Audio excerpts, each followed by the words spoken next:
Hey guys, it's Rai. In this video we're going to be doing a tutorial for the Ops suits for both Spies and Mercs in Splinter Cell Blacklist. Going to give you kind of a rundown examples of what they do and some tips and tricks how to use them. So let's get started. Now the first suit we're going to look over here is the drone suit for the mercenaries.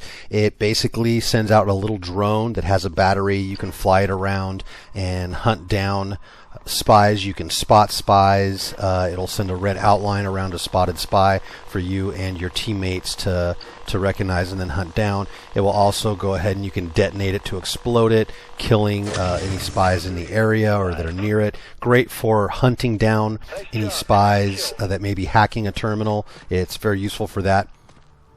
Now the drone suit is susceptible by being blown up by a overcharged suit of the Spies or disabled by the EMPs, so you want to watch out for those. The spy suit does have a long recharge time after your drone is done, at about 43 seconds of recharge time, and sitting still, the battery for the drone will last about 1 minute and 30 seconds. While it's moving, if you're flying it around, you get about 30 seconds of charge time on it.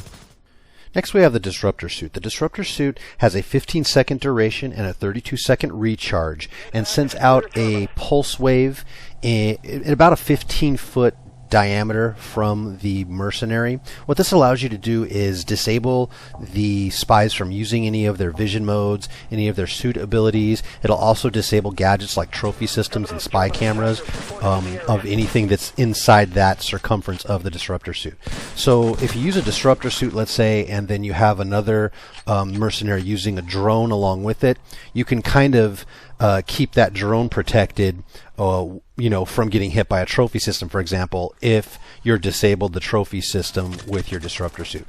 So it's great to use against spies who are hacking and have some trophy systems up to disable those, or against cloak spies running as ghosts. And finally, for the mercenaries, we have the Adrenaline Suit. Now, the Adrenaline Suit has a 15-second duration, so it lasts about 15 seconds once you apply it, and then a 15-second recharge. So one of the benefits of using an Adrenaline Suit is you can use it more often than you can the UAV drone suit or the Disruptor Suit. Now, in contrast to the other suits for the mercenaries, which kind of do one specific thing, such as send out a drone or send out a disruptor wave, the Adrenaline Suit kind of does several things well. It increases your health and your regeneration. It increases your speed. As you see here, I'm running a lot faster with the suit abilities. But the main thing is it increases your vision. You get kind of a wider angle and a brighter view of the map, making it a lot easier to find spies and hunt spies down that might be hiding in dark corners and dark areas. And again, because you can kind of use it again and again, you feel free with the Adrenaline Suit to use it at any time, and then 15 seconds later you can boom, use it again and get right back into the fight and use the ability. So it's great for things like vision and running and tracking enemies down. Now, if you really want to run fast as a mercenary, equip the Splinter boots as well with the Adrenaline perk, and you can run just as fast as any spy, if not faster. Now let's go ahead and take a look at the spy ability, starting with the Digital Ghillie Suit, which allows you to cloak, but basically becoming invisible for a full 8 seconds. You can't interrupt the 8 seconds, which will then start recharging the cloak battery on the lower right-hand side of your HUD. It will also take you 16 seconds to recharge once your cloak is up, so be wary of that and use it in opportune times. Now we're going to take a look at the Overcharged Suit, which sends out this pulse wave that will destroy any gadgets within the wave's range. It's got a pretty decent range. It goes pretty far across the map. It won't go across, let's say, the whole map, but if you're standing, let's say, near a terminal and you set it off, pretty much anything in that general vicinity of the hack terminal area is going to get exploded, as well as anything kind of in the surrounding areas, as you can see on in the video examples I have here. Overcharge has got a 30-second recharge time, so you want to make sure you use it in the right opportunities. Don't just jump in the map and use it immediately.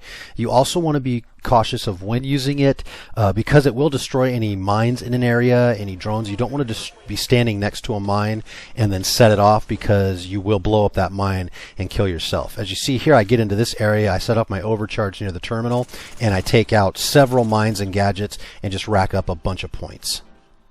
Another good tip is that if you're standing close enough to an enemy and you set off overcharge, it will disable them from being able to use their gun for a little bit of time, allowing you to get a melee kill.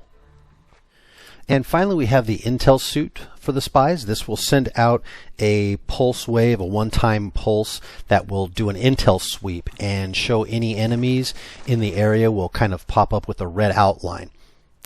Now, the intel sweep has a 20-second recharge and quite honestly is not used that much by many spies that you see playing on Spies versus Mercs. However, it can have some pretty good benefits. It's great to use when entering an area from a spawn on certain maps. For example, here on Lebanese Hospital, you see I can kind of easily see where these mercenaries are at before I enter. It's also great because you don't have to use your vision mode to detect where the enemies are at. You can kind of do the intel sweep. The enemies that show up on the intel sweep who aren't running with like a disruptor will be you'll easily be able to see them, thus allowing you to enter an area where there might be a lot of mercenaries without having to use your vision modes and then be susceptible to them seeing you with either their RFD or ATS goggles. So I'd say if you're on a team of spies and a lot of the guys are running cloak, go ahead and use the intel suit. It will really help them out because they can stay off their vision modes and see where the enemies are. Well, that's all I have for this video, guys. I do hope you enjoyed it. Please hit like and subscribe, and as always, comment. Your feedback's always appreciated. Be sure to check out the other Splinter Cell tutorial videos I have up on my YouTube channel. Let me know what you think. And be sure to be on the lookout for some future loadout videos I'm doing for both Spies and Mercs. Again, thanks for watching. This is Rai. Take care.